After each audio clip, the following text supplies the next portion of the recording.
الحمد لله نحمده ونستعينه ونستغفره ونعوذ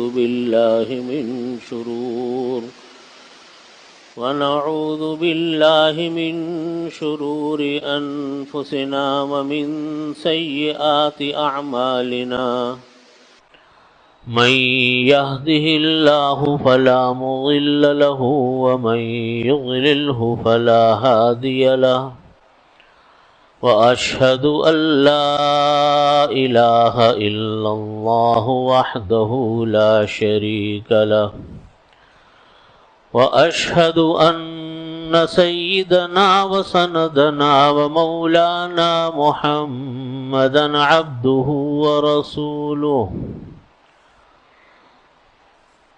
وقال الله تعالى في القرآن المجيد وأما من خاف مقام ربه ونهى النفس عن الهوى فإن الجنة هي المأوى صدق الله مولانا العظيم وصدق رسوله النبي الكريم ونحن على ذلك من الشاهدين والشاكرين والحمد لله رب العالمين۔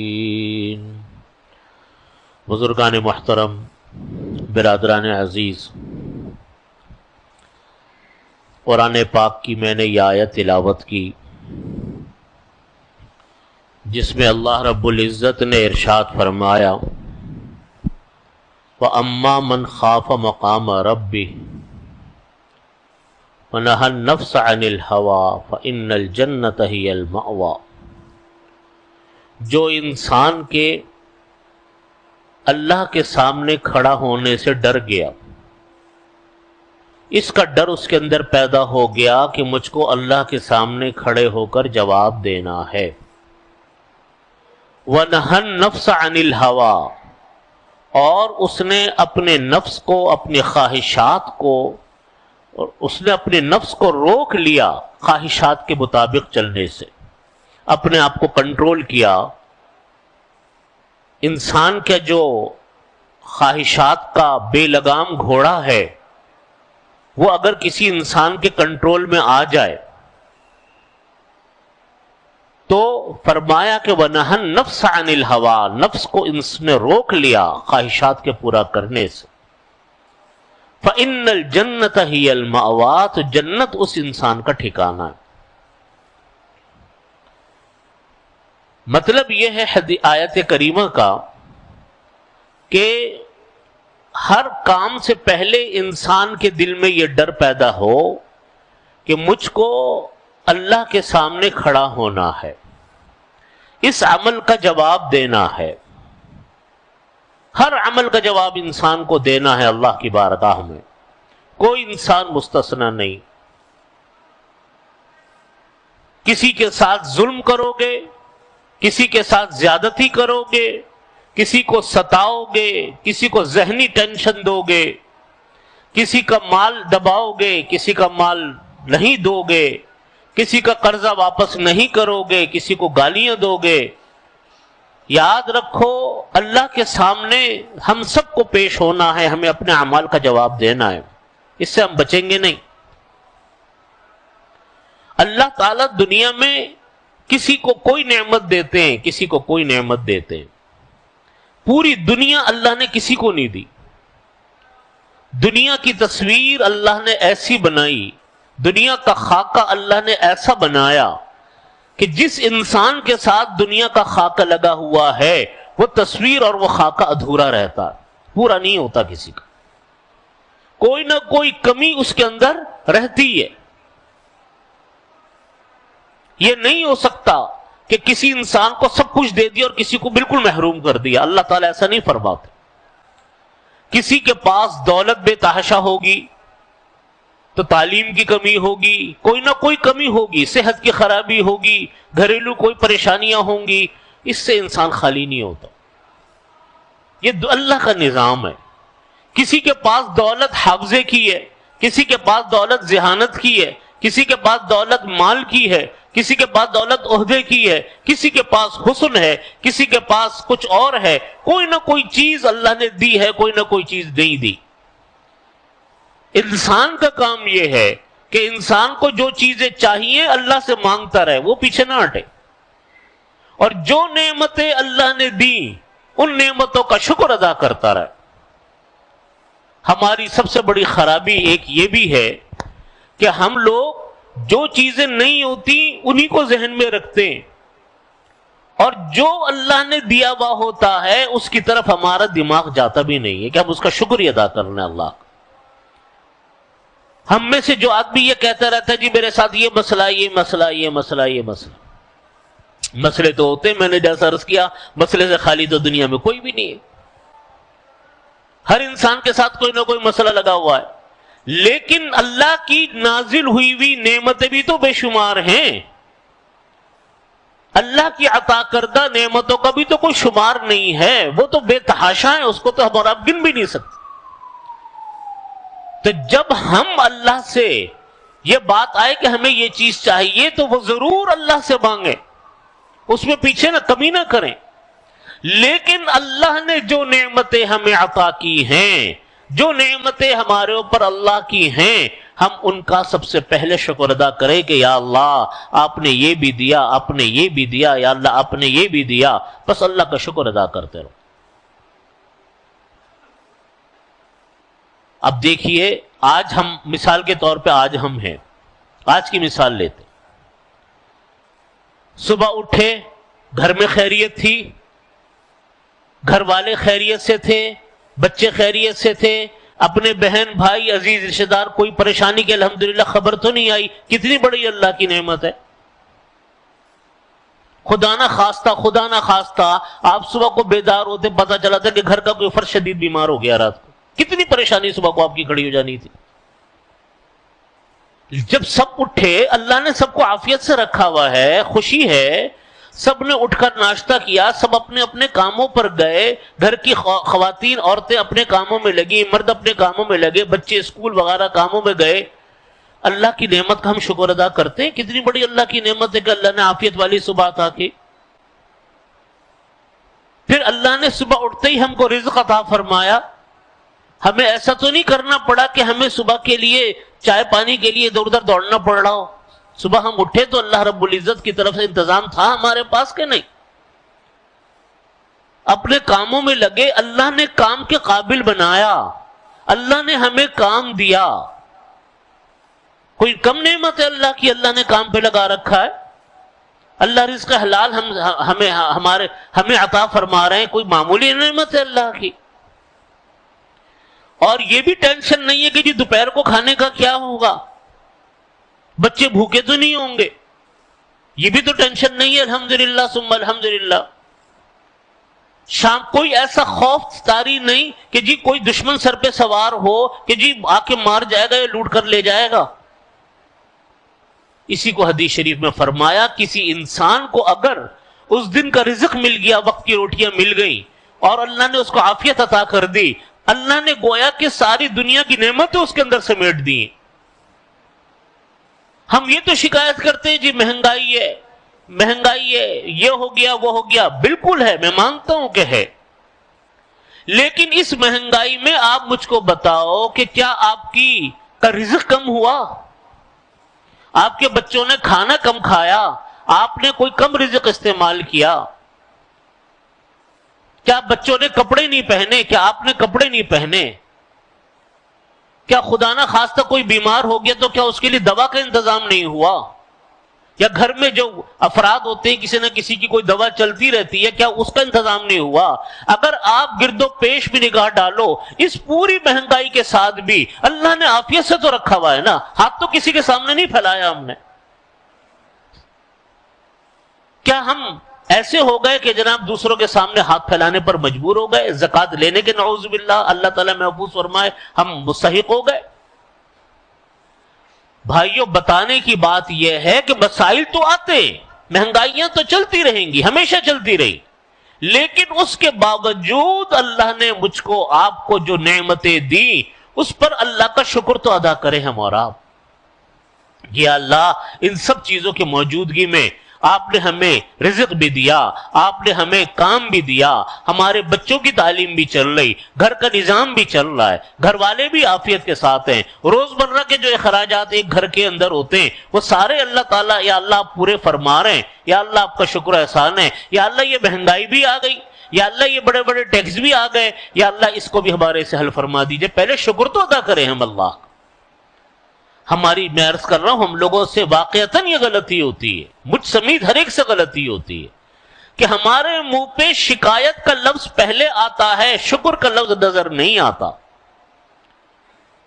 میں یہ بھی نہیں کہتا کہ ہمیں اور آپ کو ضرورت نہیں ہے, ضرورتیں بھی ہیں ہمارے اور آپ کی, لیکن جو نعمتیں ہیں پہلے اس پر اللہ کا شکر ادا کرو. اب جو چیز نہیں ہے جو چاہیے وہ اللہ سے مانگو, وہ کوئی رکاوٹ نہیں, اللہ دینے والا. اللہ نے کسی کو یہ نہیں کہا کہ بھئی میں تمہاری بات نہیں سنوں گا, اس کی سنوں گا. اللہ نے ہر ایک انسان کو کہا, کتنا گناہگار انسان کیوں نہ ہو, اللہ نے کہا آؤ میرے در پہ میں سنتا ہوں. یہ وہ واحد در ہے جس کے اندر کوئی کیٹیگری نہیں ہے مانگنے والے کی, ورنہ ہر انسان کی کیٹیگری ہوتی ہے. بھئی اپنے بچوں کی بات بھی زیادہ بات سنتا ہے نا جی, اور فلانے آدمی کی زیادہ سنے گا, اس کی نہیں سنے گا. اللہ تعالیٰ کا در کھلا ہے. برسوں پرانا شرک کرنے والا انسان جس نے برسوں شرک کیا ہو, ایک مرتبہ اللہ کے در پر آ کر توبہ معافی مانگ کر ایمان قبول کر لے, اللہ تعالیٰ اس کے سارے گناہوں کو معاف فرما کر اس کی توبہ کو قبول کر لیتے ہیں. تو دیر تو ہماری طرف سے ہے, دینے والے کی طرف سے دیر نہیں, دیر ہماری طرف سے. ایک انسان جو ہمیشہ شرک کی زندگی گزارتا رہا, جو اللہ کو سخت ناپسندیدہ گناہ ہے, سخت ترین گناہ شرک, سب سے بڑا گناہ شرک. کوئی انسان ساری زندگی شرک کرتا رہے, مرنے سے پہلے ایک مرتبہ آ کر توبہ مانگ کر ایمان قبول کر لے, اللہ تعالیٰ فرما دے معاف کر دوں, آ جاؤ میرے در پہ, کسی کے لیے رکاوٹ نہیں. یہ تو ہم اپنے ذہن میں دوسروں سے کہتے رہتے تم دعا کرو. بھئی ہم کیوں نہ دعا کریں, ہمیں کیا تکلیف ہے دعا مانگنے میں, ہمارا تعلق اللہ سے کمزور کیوں ہے, دوسرے کا مضبوط کیوں ہے.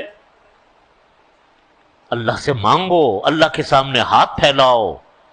میں نے پہلے بھی یہ بات عرض کی کہ دینے والا تیار بیٹھا ہے, مانگنے والا مانگنے کے لیے تیار نہیں. مانگنے کے لیے نہ مسجد شرط, نہ مانگنے کے لیے کوئی نماز شرط, نہ مانگنے کے لیے باوضو ہونا شرط, نہ مانگنے کے لیے قبلہ رخ ہونا شرط, نہ مانگنے کے لیے ہاتھ اٹھانا شرط. مانگتے رہو اللہ سے, مانگو اللہ سے مانگو, چلتے پھرتے مانگو, کوئی وقت کی قید نہیں. ہاں یہ الگ بات ہے کہ اللہ تعالیٰ کے بعض مخصوص اوقات ایسے ہوتے ہیں کہ اللہ کی رحمتیں زیادہ متوجہ ہوتی ہیں, جیسے آخری شب کا موقع ہے, جمعے کا دن ہے, جمعے کے دن کا آخری وقت ہے, قبل الغروب, غروب سے پہلے کا وقت. یہ خاص مواقع ہوتے ہیں, لیکن وہ دینے والا ہے, جب مانگو اللہ تعالیٰ سے مانگو وہ دے گا. فرمایا اما من خاف مقام ربی, جو اللہ کے سامنے کھڑا ہونے سے ڈر گیا. ڈرنے کا مطلب کیا, ہر عمل سے پہلے اس بات کا ڈر کہ نہیں بھائی یہ تو غلط ہے, یہ تو اللہ نے مجھ کو منع کیا, اللہ کے ہاں کیا جواب دوں گا اس عمل کا. میں ڈر گیا, نہیں بھائی یہ کام نہیں کروں گا, یہ غلط. اور ایک انسان وہ ہے کہ بس اس کو تو دنیا کا فائدہ چاہیے اور بس جہاں سے اس کو 2 پیسے کا فائدہ ملے, اس سے قطع نظر کہ اللہ کے سامنے کیا جواب دینا ہے کیا نہیں دے گا جواب دینا. دونوں انسانوں میں زمین آسمان کا فرق. اللہ تعالیٰ فرماتے وہ انسان جو اللہ سے ڈرتا ہے, اللہ کے سامنے کھڑا ہونے سے ڈرتا ہے, ہر وقت اس کے سامنے یہ بات پیش نظر رہتی ہے کہ نہیں بھائی میں وہ کام کروں گا جس کا مجھ کو اللہ کے سامنے جواب دینا. اس کی مثال بالکل ایسے ہے, ایک انسان کو اس بات کا ڈر ہو کہ اگر میں نے کوئی غیر قانونی کام کیا تو میں پکڑا جاؤں گا اور مجھ کو عدالت میں پیش ہونا پڑے گا, پولیس کچہری تھانہ کچہری میں جانا پڑے گا. میں کیا جواب دوں گا وہاں کھڑے ہو کر؟ جہاں قوانین سخت ہوتے ہیں, جن ملکوں میں, ہمارے ملک میں تو قانون نام کی کوئی چیز نہیں ہے, لیکن جن ملکوں میں قوانین سخت ہوتے وہاں ہر آدمی اس بات کا خیال کرتا ہے نہیں بھئی یہ کام غیر قانونی ہے، اگر میں نے یہ کام کر لیا تو پتہ نہیں میں پکڑا جاؤں گا، میرے خلاف کیس ہو جائے گا۔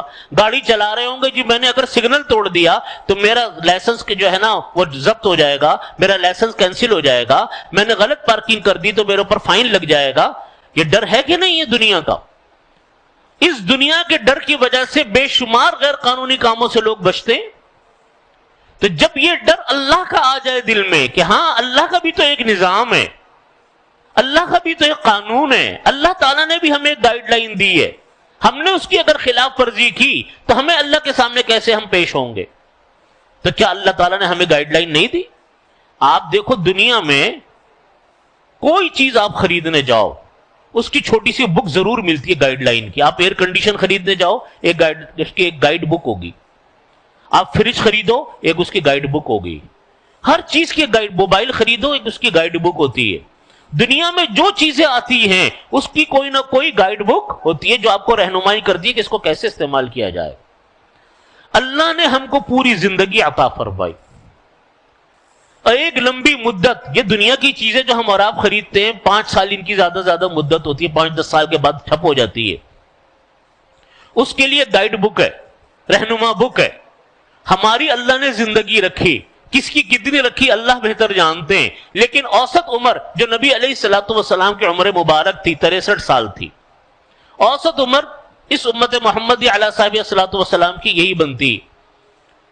تو کیا اللہ تعالیٰ نے ساری بنے نوع انسان کو بغیر گائیڈ کے بھیج دیا تھا؟ کوئی رہنمائی نہیں ہمیں دی؟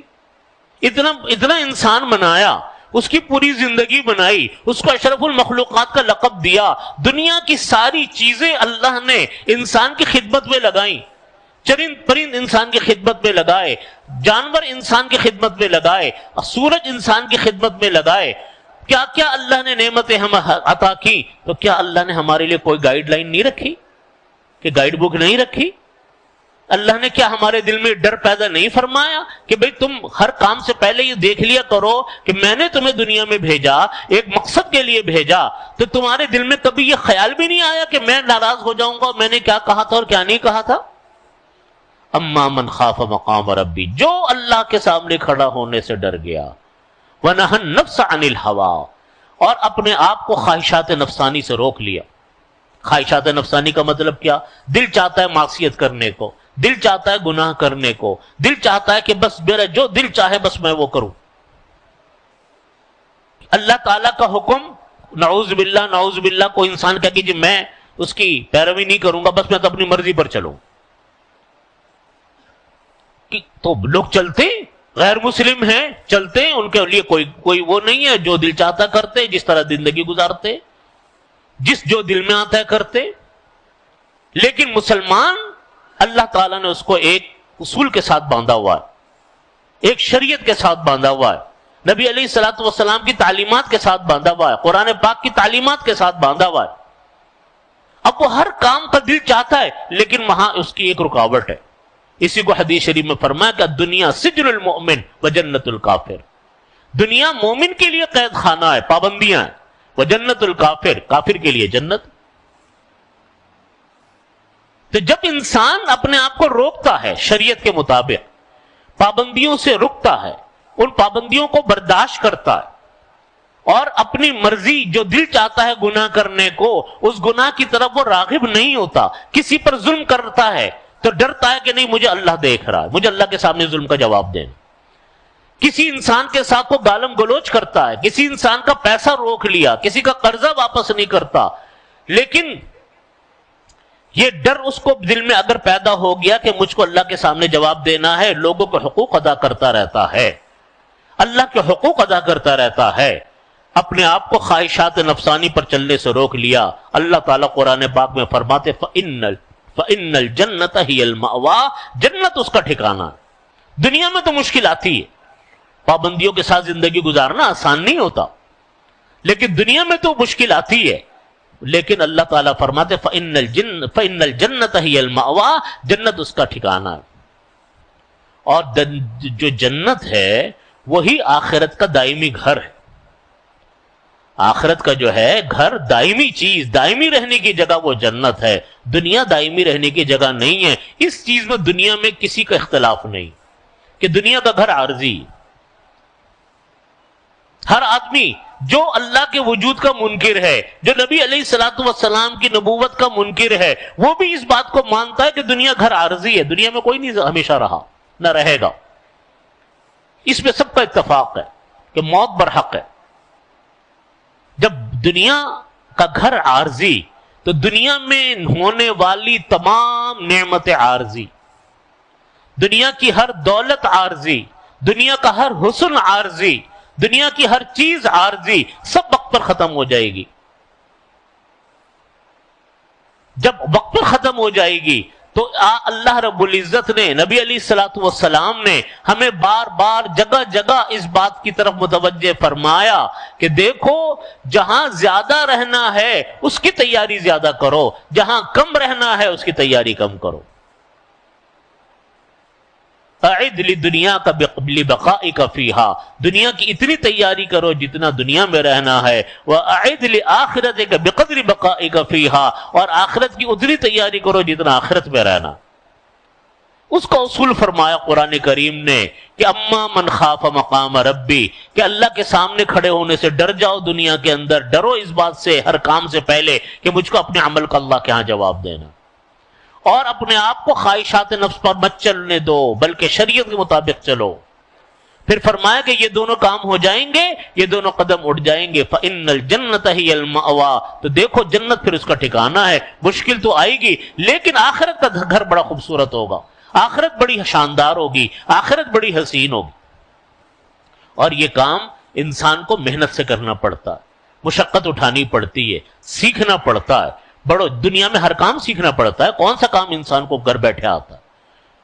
چھوٹا سا بھی کام ہوگا وہ بھی آپ کو کسی استاد سے پنچر بھی لگانا ہوگا تو کسی استاد سے سیکھنا پڑتا۔